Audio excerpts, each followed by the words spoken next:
Hi friends, welcome to my channel. இன்னிக்கான special recipe chicken stew. Chicken stew எப்படி செய்கிறது பார்க்கலாம் வாங்க. கேஸ் ஆன் பண்ணிக்கங்க. அதில் குக்கர் வச்சு 2லேருந்து 3 ஸ்பூன் எண்ணெய் சேர்த்துக்குங்க. அது தேங்காய் எண்ணெயாக இருந்தால் இன்னும் கொஞ்சம் நல்லாயிருக்கும். அது எண்ணெய் சூடானதுக்கப்புறமா அது கூட பட்டை 3, பிரிஞ்சி இலை, 2 ஏலக்காய், 3 லவங்கம், 1/2 ஸ்பூன் மிளகு சேர்த்து நல்லா வதக்கிங்க.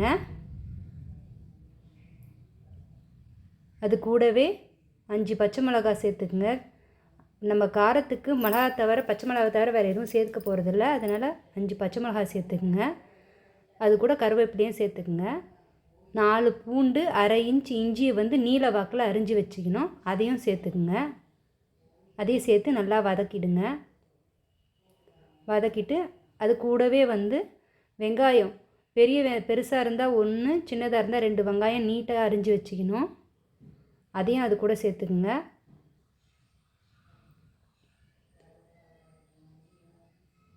சேர்த்து வதக்கிடணும்.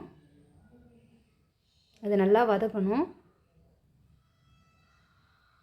அது வதங்கினதுக்கப்புறமா க்ளீன் பண்ணி வச்ச 1/4 கிலோ சிக்கன் எடுத்திருக்கேன், போன்லெஸ்ஸாக தான் எடுத்திருக்கேன், அது சேர்த்துக்கணும். அது கூடவே க்யூப்ஸாக கட் பண்ண உருளைக்கிழங்கை சேர்த்துக்கணும். சேர்த்து 2 நிமிஷம் நல்லா வதக்கணும். அது கூடவே இஞ்சி பூண்டு பேஸ்ட்டு 1.5 ஸ்பூன் சேர்த்துக்குங்க. போட்டு வதக்கிக்குங்க.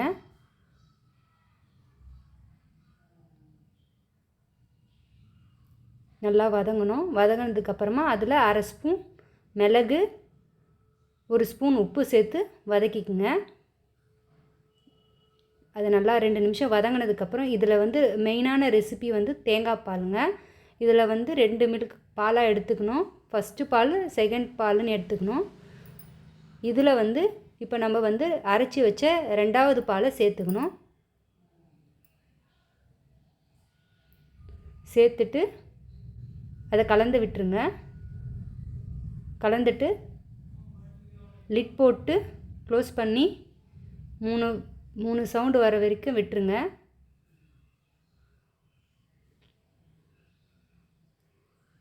ப்ரெஷர் நல்லா இறங்கினதுக்கப்புறமா ஓப்பன் பண்ணிவிட்டு கேஸ் ஆன் பண்ணிவிடுங்க. அதை ஒரு 2 நிமிஷம் கொதிக்க விடுங்க.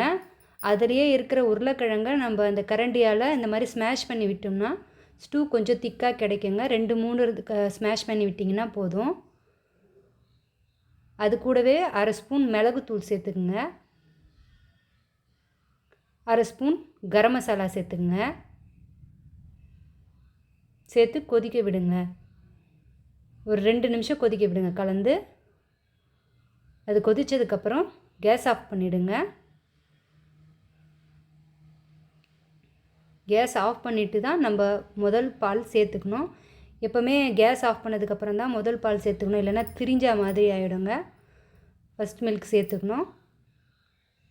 அதுக்கப்புறமா அது கூடவே தாளிப்பு ஒரு கரண்டியில் தேங்காய் எண்ணெய் விட்டு அதில் 2 முந்திரி பருப்பு போட்டு வறுத்து அது கூட கருவேப்பிலை சேர்த்து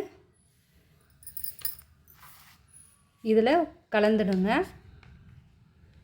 நல்லா கலந்து விட்டுட்டிங்கன்னா சுவையான ஸ்டூ ரெடி. தேங்க்யூ ஃபார் வாட்சிங் ஃப்ரெண்ட்ஸ்.